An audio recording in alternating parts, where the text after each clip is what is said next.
Maaf, tadi setelah dunia itu ada alam apa? Kubur. Sebelum pindah ke akhirat, pertengahannya ada alam kubur. Nih lihat sini nih. Kalau orang sudah selesai di alam ini, maka Allah wafatkan. Kullu nafsin dha'iqatul maut. Setiap yang punya jiwa akan kedatangan maut. Siapa yang bawa maut? Namanya malakul maut.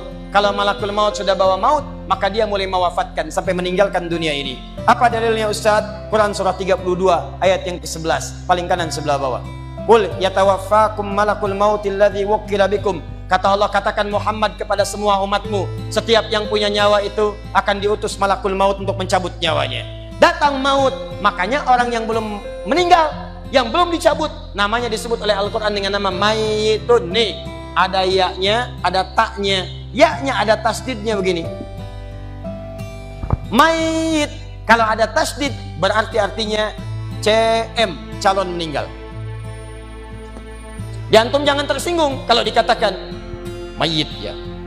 Iya, sama dengan ustad. Iya, innaka mayyitun wa innakum mayyitun. Engkau mayit, mereka pun mayit. Engkau akan wafat, mereka pun wafat. Cuman Allah membedakan waktu-waktu wafatnya. Barangkali tidak sama semuanya. Bisa antum duluan, saya belakangan, mungkin. Atau mungkin juga ditukar, jangan salah, bisa ditukar. Saya belakangan, antum duluan, bisa. Gak ada bedanya Ustadz. Ya sudah, saya duluan, bisa setelah antum. Nah, dipakai tasdid. Kalau datang maut, maut datang, maut lewat malakul maut. Maut ini mengambil nafas, diambil tasdidnya nih, ambil ke atas. Begitu diambil, qul yatawaffakum malakul mautil ladzi wukkila bikum. Kullu nafsin dha'iqatul. Ya ayyatuhan nafsul mutmainnah, sesuatu yang tenang. Dalam bahasa Arab disebut dengan sukun. Sukun itu tenang, alamatnya sukun bulat. Ini kalau jadi bulat dalam ilmu loghah, bulat jadinya hilang tasdidnya. Maka kalau mayit itu artinya nyawanya sudah tidak ada. Mayitun masih ada nyawa, diambil malakul maut jadi mayitun. Nih alam kubur. Begitu pindah ke sini, datang malakul maut, dicabut nyawanya, maka diwafatkan, ditinggalkan dunia ini. Maka orang mengatakan telah meninggal dunia. Artinya apa? Ditinggalkan dunianya. Lihat sini, fokus.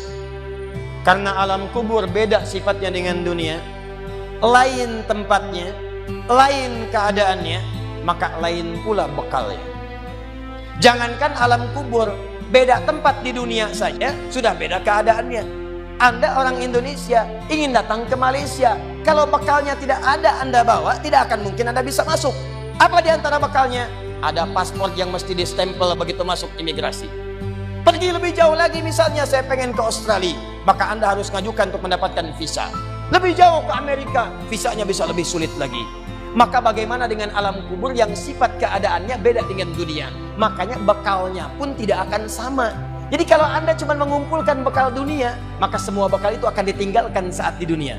Maka orang mengatakan meninggal dunia, maksudnya meninggalkan dunia dengan semua bekalnya. Nih, maaf ya, jam dunia, baju dunia, handphone dunia, gelas dunia. Jadi semua yang kita dapatkan di dunia, rumah yang luaskah, mobil yang mewahkah, pakaian yang glamorkah, kalau sudah meninggalkan semua alam dunia itu, maka hilanglah semua yang kita kenakan. Habis semua kita tinggalkan. Walaupun Anda koleksi yang bagus-bagus, tetap tidak akan pernah dibawa. Jangankan Anda, yang mengantarkan saja tidak akan menyertakan. Silahkan cek. Anda punya koleksi mobil paling bagus, apakah saat wafat dikuburkan dengan mobilnya? Tidak. Anda punya handphone paling mewah, kenangan tingkat tinggi. Di handphone itu suka dipakai bikin status tentang hadis, tentang ayat, tentang tafsir. Tiba-tiba ketika akan wafat, Anda wasiat kepada istri Anda tercinta. Mama, ini handphone kesayangan Papa, handphone bekal ibadah. Tolong kalau meninggal, kuburkan dengan handphonenya. Kalau Mama kangen, di sekolah aja. Mustahil. Tuh air, mereknya Bengkulu Fillah. Nikmat di dunia, tapi apakah ketika masuk ke alam kubur dibawa? Tidak. Selesai. Maka bagian pertama, Anda mesti sadar, ini yang mau saya sampaikan. Dan dari sini, saya akan lebih fokus kepada apa yang ingin saya sampaikan. Kita mesti sadar teman-teman sekalian, pertama kata Allah kita akan wafat. antum akan meninggal. Wafat. Wafat. Wafat. Wafat. Jadi antum kalau melihat di cermin tuh, ngaca dulu, ngaca, tunjuk wajah antum, wafat. Kamu akan wafat. Ketika Anda sadar Anda akan wafat, meninggalkan dunia ini, maka Anda mesti paham, udah punya bekal belum untuk pulang? Udah punya persiapan belum? Jangan-jangan Anda sibuk menyalakan rumah dunia Anda.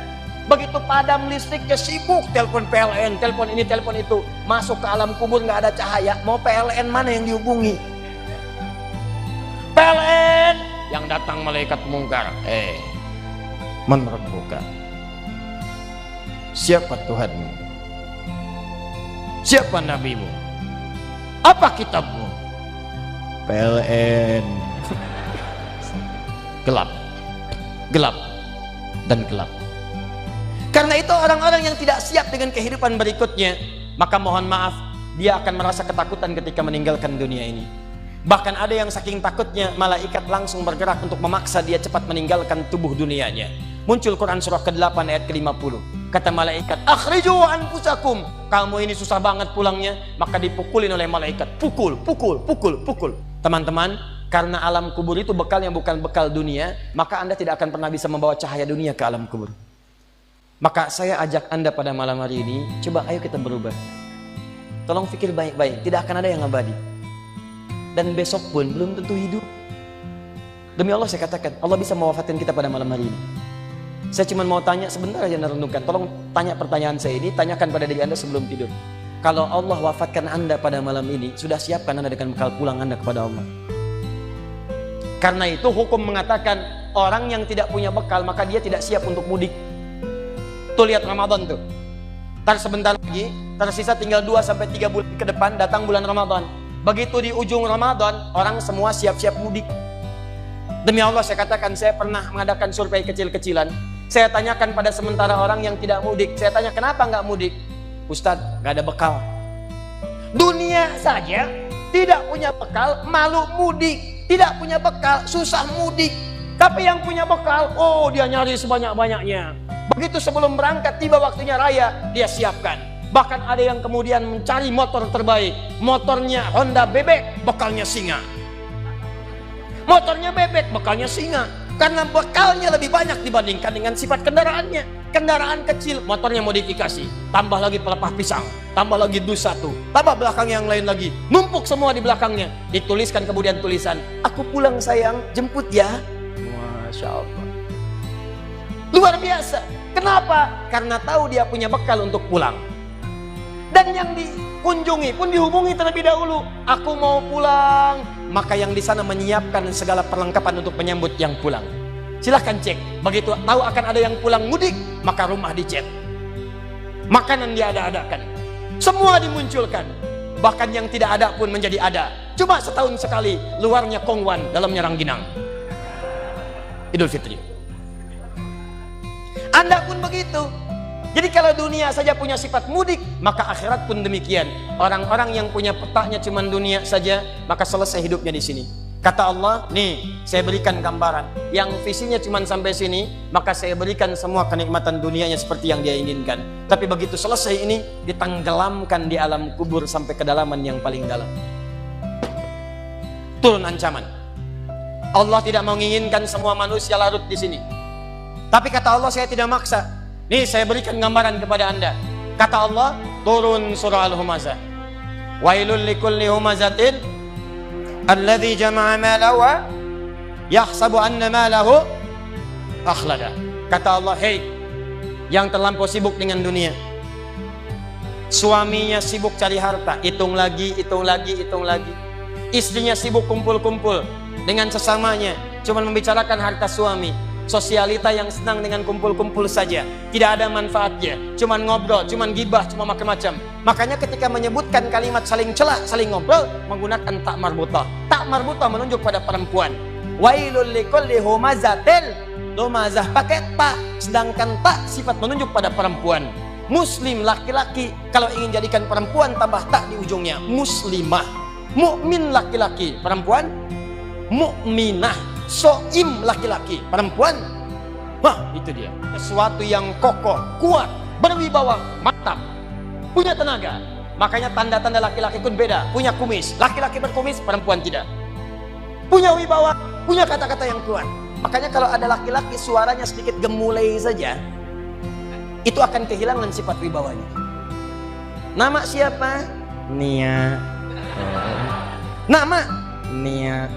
Nama lengkap? Kurniadi. Hilang.